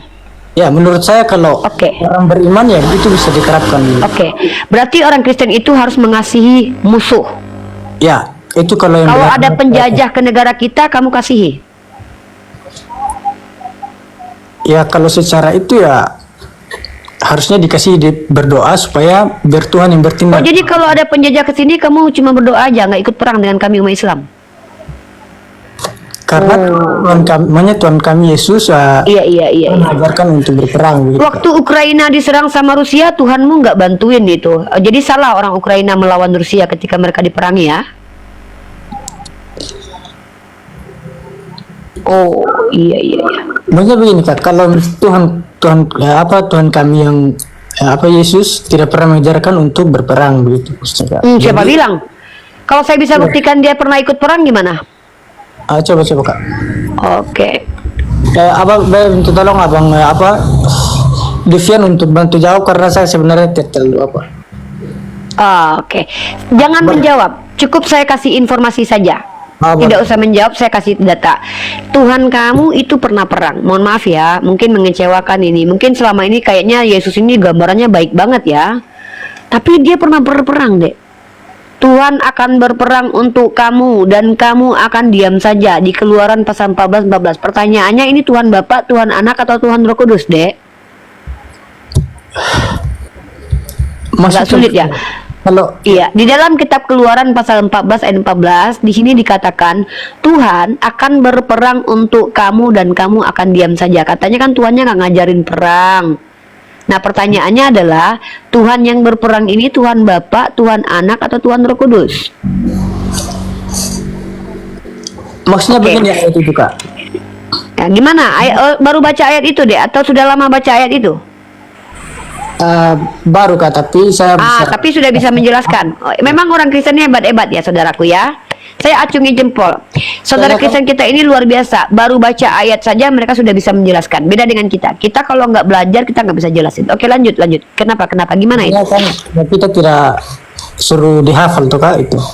Iya, tapi baru lihat ayat itu ya, Dek ya. Tapi udah bisa menjelaskan ya. Besarkan aku nih. Oke, siap Mika. Oke, lanjut Dek. Tadi mau menjelaskan, coba jelaskan. Ya maksud berperang itu sebenarnya bukan perang secara contoh kita manusia harus berperang.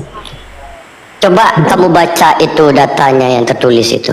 Yang keluar berperang seperti pahlawan, seperti yang membangkitkan semangatnya untuk syarat ya terhadap musuh-musuhnya. Jadi begini kak, Tuhan berperang maksudnya bukan berperang seperti manusia yang harus bawa pedang atau apa gitu untuk apa gitu kak. Tapi dia teriak loh, itu menengkik, dia memekik dia. Au kata dia. Tuhan berperang dengan caranya sendiri. Oh jadi dengan cara berteriak, memekik, bertepik suara. Tuhan punya cara sendiri yang kita tidak tahu maksudnya begitu kak. Ya itu dikatakan Tuhan keluar berperang seperti pahlawan, seperti orang berperang yang membangkitkan semangatnya. Dia meniru orang loh, bukan orang meniru Tuhan. Tuhan meniru orang. Tuhan keluar berperang seperti pahlawan, seperti orang berperang, Dia meniru orang berperang. Dan yang ininya lagi dia bertempi bertempi sorak, dia memekik gitu terhadap musuh-musuhnya. Ia membuktikan kepahlawanannya.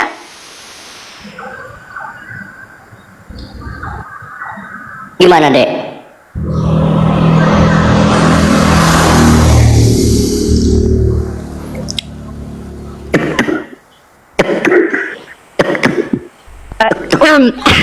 Dickson, jadi inilah kenapa kami bertanya, kenapa kalian masih menjadikan kitab itu sebagai panduan, sementara kalau di Al-Quran itu adalah, Al-Quran itu zalikal kitabul la raiba fihi hudal lil muttaqin. Al-Quran adalah petunjuk bukan penyesat. Ya, kalau penyesat itu adalah kita baca kitab itu kita makin bingung. Kalau petunjuk itu kita baca kita tercerahkan. Wah, makin iya ya. Wah, iya ya. Kita baca Al-Quran, yang kita ingat adalah kenapa ya ternyata gunung itu adalah pasaknya. Kita pengen jadi arkeolog. Kita baca Al-Quran, ternyata bumi beredar pada sumbunya. Artinya kita banyak wawasan baca Al-Quran. Tapi kalau baca Bible, kita dapat wawasan Tuhan bisa bertempik. Oh gitu, jadi bingung kita jadinya ya. Maka bagaimana mau dikatakan kalau itu kitab suci ya? Silakan, Mika, ada tamu baru. Ya, terima. Ini adik-adik Ikwi ini ya, dia baik ya. Mudah-mudahan dia mau belajar. Saran aku ya Dickson ya buat Devian, kalian baca Bible kalian, kalian hilangkan doktrin dan dogma yang diajarkan oleh pendeta kalian. Kalian baca, tolong, aku minta tolong sama kalian. Kalian baca Bible kalian dari kejadian, kecelakaan, kebakaran sampai keguguran dan wahyu. Nah, biar kalian tahu, paham apa yang tertulis di dalam Bible kalian. Kalau kitab suci udah salah, pasti rambinya salah, Tuhannya salah, agamanya salah. Kenapa? Karena kalian berpedoman kepada kitab suci. Tetapi apabila kitab sucinya tidak pernah ditemukan kesalahan, pastilah nabinya benar, Tuhannya benar, ajarannya benar. Itu logika kita sebagai manusia yang dididik sekolah dari SD sampai SMA, membedakan mana yang benar, mana yang tidak. Makanya adekku, tolong kepada kalian berdua, hilangkan istilah anak domba kepada kalian. Jadikan diri kalian anak manusia yang dilahirkan oleh orang tua kalian dengan berkorban darah dan nyawa untuk membesarkan kalian. Baca Bible. Itu aja buat adik-adikku yang 2 orang. Dickson, aku izin follow juga. Devian, aku izin follow. Jangan Pokoknya lupa kali di dapat berondong ini ya. Iya. Kok tante jadi ini? Nggak boleh menghujat di sini, macam mana lagi? Dia nggak boleh menghujat di samping aku, Bang Mesia. Jadi dia harus ikut aturan main Yonatan Nandar dan Uniripa. Jadi Tante Mikana telah dipilah, dipulih dan dianukan. Baik. Devian dan Dickson, apa yang disampaikan Tante Mika itu adalah anjuran. Kalian boleh ikuti, boleh tidak. Kami tidak mau merendahkan kalian. Kami ingin menunjukkan kepada kalian bahwa kami ini bukan ingin merendahkan kalian dan menghinakan kalian, tapi kami ingin mengajak kalian supaya kalian bisa betul-betul menjadikan diri kalian itu manusia normal yang punya harga diri gitu loh, punya ilmu pengetahuan ya. Nanti Dickson sama Devian kalau mau tanya lagi boleh sama Uni, sama Bunda Gembala, sama Tante Gembala juga boleh. Tapi kalau mau ngobrol lagi juga boleh. Kita sapa dulu Frankie. Boleh Devian sama Dickson kalau mau bertanya nanti ajukan pertanyaannya adik-adikku ya. Oke, Frankie agamanya silakan apa, Bro?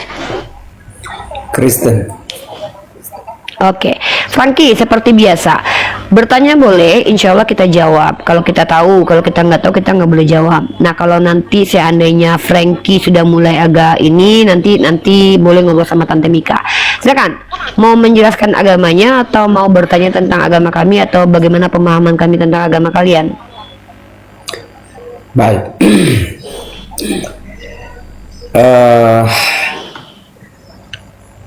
Antara Islam dan Kristen itu tentu beda, bukan? Jelas berbeda. Baik.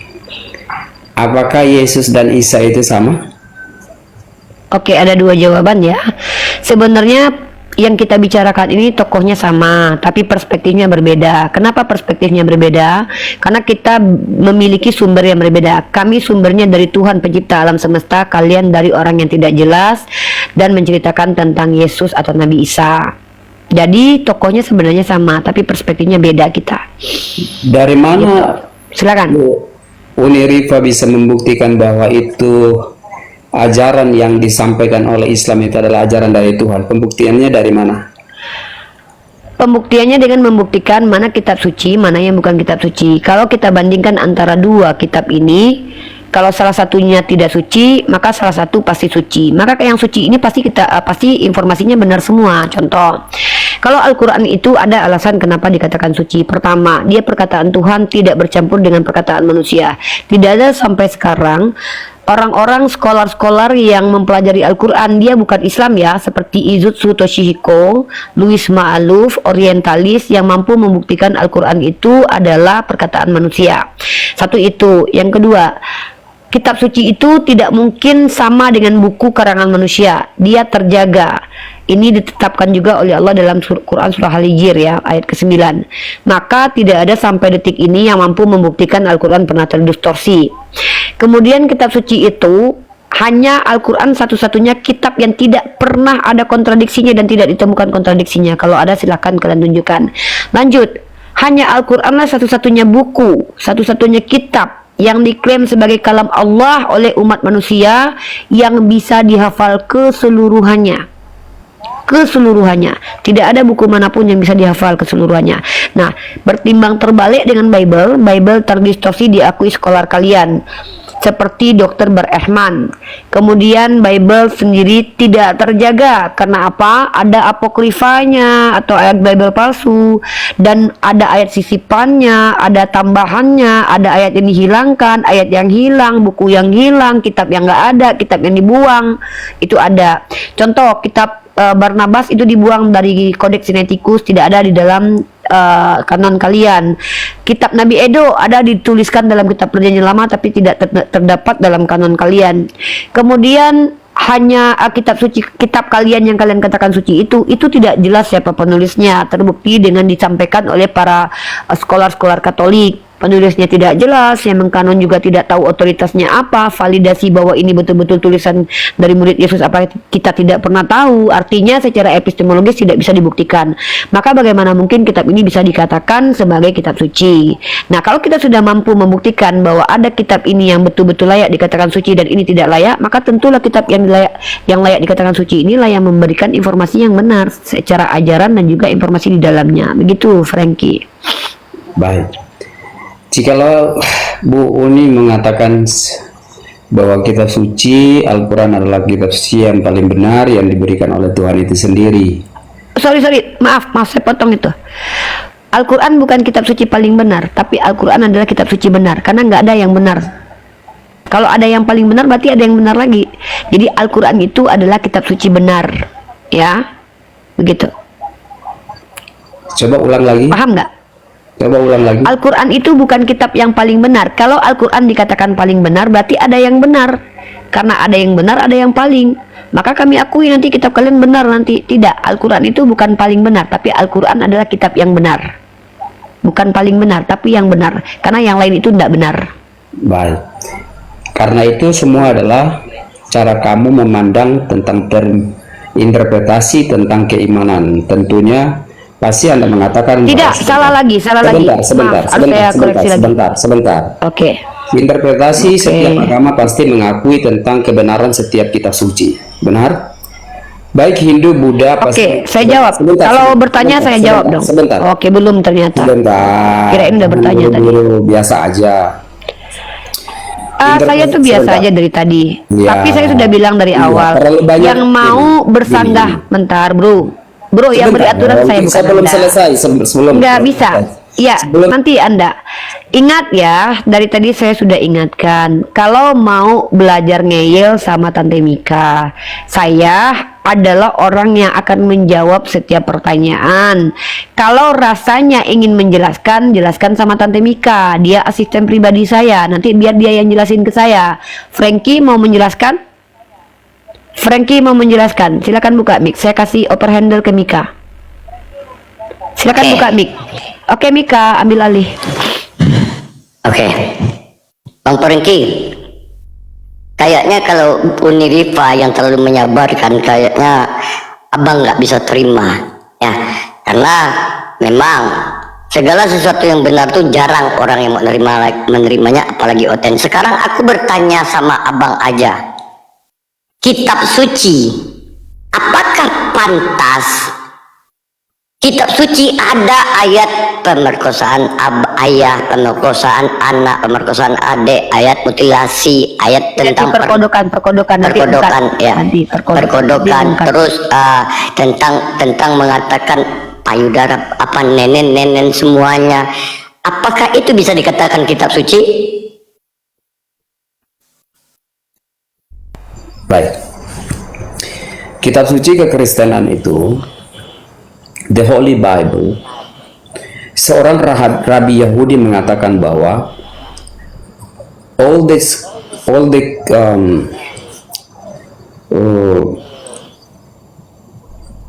tulisan Nama rabinya siapa? sebentar. Seorang rabi Yahudi mengatakan bahwa setiap tulisan-tulisan yang di dalam kitab suci yang ada adalah that is the holiness, artinya adalah kudus. Ketika kitab suci ini dikanonisasi, ada sebuah kesepakatan yang luar biasa, tidak sembarang untuk orang mengkanonisasi. Kitab suci kekristenan adalah bukan berarti kitab suci yang diturunkan dari langit ke debu langsung dijadikan itu kitab. Tetapi kitab suci ini diriset, ditemukan, dianalisa. Maka di dalam Lukas itu sampai dia mengatakan bahwa dia mengadakan penyelidikan. Bang Prengki, sebentar. Boleh, aku minta waktu 1 menit. Sebentar dong. Biar nggak lupa. Abang tadi mengatakan kitab. Tante Mika sebentar. Tante Mika sebentar. Saya menghargai Tante Mika. Saya masuk ke saudara. Ketika kitab suci yang dituliskan dalam Kejadian sampai dengan Wahyu, bahwasannya bapak-bapak gereja mengakui tentang hal ini, bahwa para murid-muridlah yang menuliskan, orang-orang yang mendekati atau proximity, pendekatan untuk penulisan tentang siapakah Kristus itu, peristiwa-peristiwa yang terjadi dikombinasi dengan sejarah-sejarah dan bukti-bukti empiris secara arkeologi, itulah yang dikombinasikan untuk membuktikan bahwa ini adalah benar, sehingga kita tidak bisa mengatakan bahwa ini salah. Karena interpretasi tentang keislaman tentu saya mengakui bahwa Anda mengatakan kekristenan itu. Berapa menit lagi, Prengki? Satu menit lagi, 1 detik. Ketika Anda mengatakan bahwa kitab Kristen itu salah, itu oke, saya tidak menolak bahwa Anda punya cara pandang tersendiri. Yang kedua, pertanyaan saya adalah, bagaimana mungkin Al-Quran itu mengatakan bahwa engkau masih mempelajari tentang ada 3 kitab yang kamu akui, ada Injil, ada Torah, dan apa ini, bro? Iya, itu pertanyaan saya. Penjelasan tadi itu apa? Saya nggak ngerti. Tadi Aku poinnya bertanya, apa? Ini abang pertanyaannya bertanya. mana? Aku bertanya, abang bertanya. Nggak nyambung jadinya, Bang. Sebentar, makanya tadi cerita tentang agak erotis dan lain sebagainya tadi, abang katakan ada mutilasi, ada pornografi, ada apa dan lain sebagainya dalam kitab suci semua. Makanya saya tadi mengangkat bahwa semua yang udah tertulis di dalam kitab suci adalah kudus. Dan saya kombinasikan dengan peristiwa yang terjadi. Udah berarti peristiwa yang terjadi berarti kudus. Sebentar, Bu. Peristiwa yang terjadi pada zaman itu, para nabi-nabi atau orang-orang pada zaman itu dituliskan di dalam kitab suci untuk memberikan sebuah edukasi. Udah bro, kita nggak nanya itu. Udah, saya mute. Sorry bro. Udah, Mika, poinnya segala sesuatu yang ditulis dalam kitab mereka itu kudus, termasuk Amsal 7:18 itu kudus ya. Enggak, tapi itu benar Uni ya. Bentar ya. Aduh. Nah, coba Uni besarkan aku Uni. Oke. Aduh. Memang betul kata Frankie ya, teman-teman ya. Segala sesuatu yang dituliskan di dalam Bible itu adalah kudus. Uang dihalalkan oleh Tuhan. Itu memang tertulis. Labanya dan upahnya sundalnya akan kudus bagi Tuhan. Tidak akan ditahan atau disimpan. Tetapi maksudnya dengan labanya. Tunggu Mika. Maksudnya gimana ini Mika? Kau jelasin dulu sama aku. Maksudnya, Jadi kalau orang bersundal duitnya ada halal gitu. upah dan labanya akan kudus bagi Tuhan. Oh. Di mana ayat itu Mika? Coba kau baca. Yesaya 23 Mika. nomor 18. Gimana bunyinya Mika? Aduh. Labanya dan upahnya sundalnya akan kudus bagi Tuhan, tidak akan ditahan atau disimpan, tetapi dengan labanya itu akan disediakan makanan yang cukup dan pakaian yang indah bagi orang-orang yang diam di hadapan Tuhan. Jadi kita berhadapan dengan Tuhan, boleh memakai pakaian dari hasil laba upahnya persundalan. Berarti benar. Jadi patutlah pesundal itu masuk surga semua karena memang nggak berdosa. Bahkan laba upah sundal. Oh mah. Iya, makanya tadi tentang ada kakak memperkosa adik, ada anak memanjat ayah, memperkodok apa? Itu kudus di hadapan Tuhan. Ya, berarti kita tidak bisa membantah lagi karena Devian sendiri mengatakan, Frankie sendiri mengatakan itu kudus semua yang tertulis di dalam Bible. Terima kasih Bang Frankie atas pengakuannya. Ada lele barusan kudus itu. Lele itu kudus nih barusan tuh. Aku kok mental terus Uni ya, kurang ajar juga. Ini Iwan Filani nggak sayang aku lagi loh nih. Mereka 6.000 orang di sini, aku mengharapkan 2.000 aja yang bisa follow ya. Tante Mika follow guys, follow Bunda Mila guys. Tante Mika ini promosikan dulu Tante Mika. Nah, promosi ini follow Bunda Mila nih yang salah nih. Teman-teman ya. Beliau ini salah satu donaturnya API ini guys. Ajar Tante Mika, promosikan. Ya, di follow Bunda, teman-teman kita di atas, Masya Allah. Terima kasih Bunda Mila. Buat teman-teman di bawah, di follow apologet Bunda Mila ini udah bagian dari apologet juga. Beliau ikut mendampingi, bahkan mensupport kami ya. Mari kita sama-sama saling mensupport ya teman-teman. Di follow akun Bunda Milanya ya teman-teman ya. Dan juga teman-teman Bang Tengku, yang Kristen pun boleh kalian follow, tapi yang baik yang kalian follow kayak Devian tadi nggak apa-apa. Mana tahu bisa ngomong sama kalian. Nah, buat teman-teman semuanya, 6.300 mata memandang. Apabila kalian mengklik tanda tambah di Bunda Mila dan Bunda Mila nongkrong di tempat apologet mensiarkan Islam, maka kalian akan terhubung secara langsung dan menonton apologet yang lagi berdakwah. Dan apabila kalian ikut andil membantu Bunda Mila mencari info-info tentang kekristenan di Amerika sana, dan Bunda Mila memberikan tontonannya dan memberikan bukti kepada kita, maka kalian termasuk orang yang insya Allah berpahala ya teman-teman ya, membantu Bunda Mila mencari data untuk mendukung apologet di Indonesia. Begitu teman-teman ya. Semoga kita semuanya apa yang kita lakukan ini menjadi amal jairiyah bagi kita ya teman-teman ya. Nah itu aja Uni, silakan Uni. Lanjut Uni. Ya, jadi aku masih penasaran Mika. Jadi ayat itu kalau misalkannya aku bersundal nih Mika, terus dibayar, aku belilah ke baju, kudus itu. Kudus Uni. Kudus. Coba aku tanya sama Oten dulu gimana menurut mereka tuh Mika. Nah, Dixon, Frankie silakan jawab Bang. Dengan pernyataanmu, apa yang tertulis adalah kudus?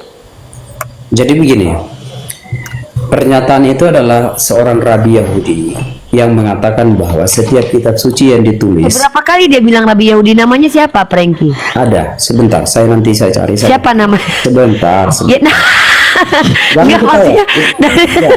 Aku boleh nanya sama Bang Frankie ini enggak sih sebenarnya mengenai kitab sucinya dia? Kalau dia paham kitab sucinya, kalau benar ini kitab suci datangnya dari Tuhan, tentu tidak ada pengurangan dan penambahan, benar nggak Bang? Pertanyaannya begini, saya mau bertanya. Ya, Anda sudah mengatakan belum bisa Bantuku, soalnya Bantuku kita masih tunggu nama Rabi Yahudi yang dimaksud Bantuku. Sebentar.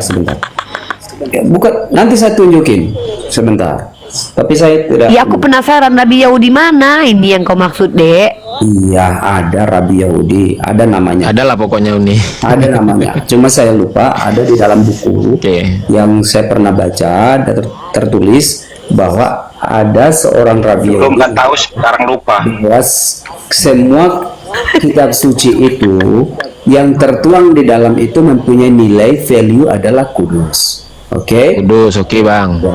Jadi begini. Aku ketika udah belum ya? Sebentar. Ketika Anda mengatakan bahwa persundalan apa segala macam itu, mereka lah insyaallah barakallah. Mereka lah yang mendapatkan tempat yang layak. Karena memang pengajaran Yesus itu mengatakan bahwa dia datang untuk menyelamatkan domba-domba yang tersesat. Ya nggak usah masuk ke ayat dulu Bang. Maksudku gini Bang, Abang kan mengatakan tadi bahwa semua ayat yang ada di dalam kitab Abang itu adalah kudus. Artinya kalau kudus itu kalau namanya firman Tuhan itu tidak boleh ada pengurangan, tidak boleh ada penambahan, betul Bang? Ya, betul. Nah, coba sekarang Abang buka di dalam Matius 17 ayat 21. Abang boleh baca dari Matius 17 ayat 20 dulu. Ya, kalau kita baca dalam penterjemahannya pasti ada dipengaruhi oleh sebuah. Bukan, ini bukan masalah dipengaruhi Bang. Ini di dalam kodeks Abang, kodeks tertua di dalam kodeks Sinaitik. Kodeks tertua ini tidak tertulis, tetapi di dalam LAI ini tertulis Bang. Kalimat ini pertanyaannya kalimatnya dari mana? Kodeks tertua memang mungkin tidak ditemukan, tapi masih ada yang termuda itu bisa ditemukan. Iya, di mana itu? Coba. Karena saya tidak punya device yang lain, makanya saya bisa lanjutlah, berarti nggak bisa dibuktikan. Bentar ya, tapi kan ada kodeks yang bentar Bang Franky, aku minta waktu 1 menit. Ini yang 6.500 ini apakah cuma 764 orang aja yang Islamnya yang nonton? Tolonglah di follow itu teman-teman kita di atas. Masa otensi 5.000 nggak nyampe 1.000 yang Islam? Diserang itu. Pintar bener. Tante Mika ini lucu bener. Gue sendiri belum tahu Tante Mika ini laki perempuan tuh sampai sekarang. Besok open camp Bunda. Ya, dua natur Bunda. Bunda, dia kebetulan memiliki dua natur, 100% laki dan 100% perempuan. Dan besok kita akan ada acara hebat, yaitu pertama kalinya Tante Mika open camp, dan memang itu sudah menjadi acara gegap gempita. Besok kita saksikan bersama ya. besok. Ini ya, saya diundang ya. Iya, siap diundang besok. Ya, semoga silakan, ya teman-teman di follow. Kalau kalian nggak mau dibilang moten ya. Ya, itu ya di follow teman-teman. Besok kalau open camp paus lah melayang. Insya Allah Bunda, makasih Bunda.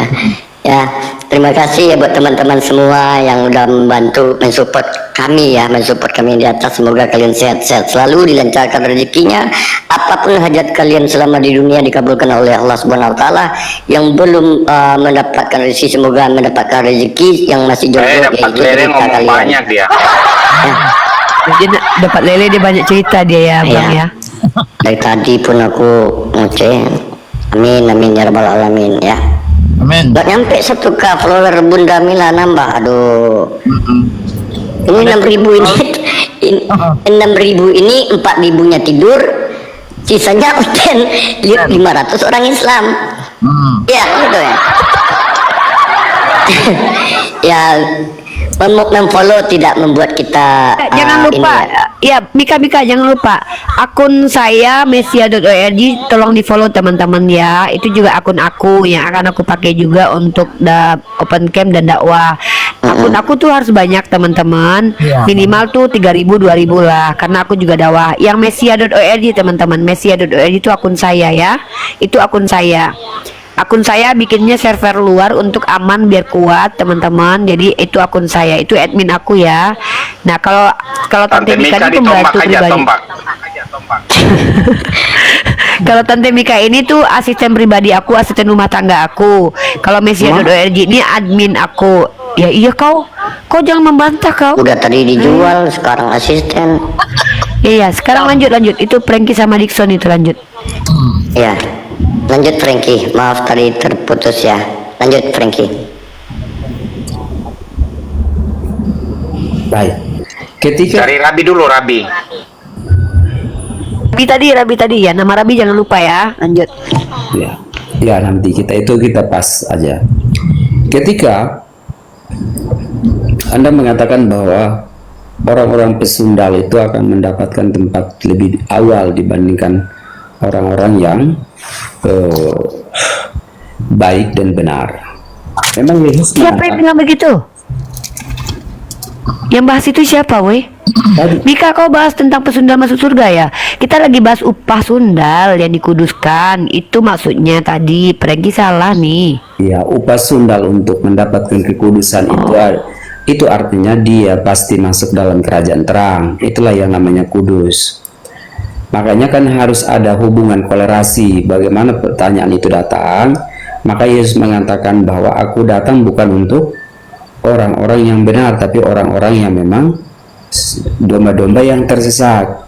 Sehingga dokter itu, orang sakit pasti membutuhkan dokter. Sehingga orang-orang yang memang berdosa tentunya ada prioritas penting dari misi ke Yesus itu sendiri untuk menyelamatkan orang-orang tersebut. Apa gunanya kalau misalnya dia datang untuk menyelamatkan orang benar? Karena orang benar sudah ada, maka dia ingin untuk menyelamatkan orang yang tidak benar. Orang-orang fasik inilah yang akan dibetulin sehingga mereka juga layak untuk mendapatkan kerajaan terang. Jadi dalam pemahaman tentang tadi saudara Mika atau Bu Uni mengatakan bahwa orang dalam kitab suci kok tulisannya begini, orang-orang pantasan orang-orang begini, dan mereka-mereka ini yang, dan itu kurang tepat. Saya pikir bahwa memang suatu penyelamatan, tindakan sebuah penyelamatan adalah menyelamatkan orang-orang yang memang sedang mengalami kesusahan, mengalami pergumulan, mengalami persoalan, sehingga mereka-mereka itulah yang akan, kiranya mereka ketika mereka bertobat, maka mereka akan layak untuk menjadi orang kudus tadi. Abang tadi mengatakan orang fasik itu supaya berubah, sementara Berakhir sudah diskusi dan debat para apologet Islam yang telah memberikan kita ilmu dan pengetahuan tentang ajaran Islam dan ajaran Kristen. Semoga ilmu yang kita dapat dari diskusi dan debat ini dapat membentengi kita dari permutatan, yang mana pada saat sekarang banyaknya misionaris mencari muslim yang awam untuk dimurtadkan. Saya akhiri video ini. Terima kasih kepada saudara-saudari muslim semua yang telah mengikuti diskusi ini sampai habis. Sampai ketemu lagi dan nantikan video-video diskusi dan debat apologet Islam selanjutnya. Assalamualaikum warahmatullahi wabarakatuh.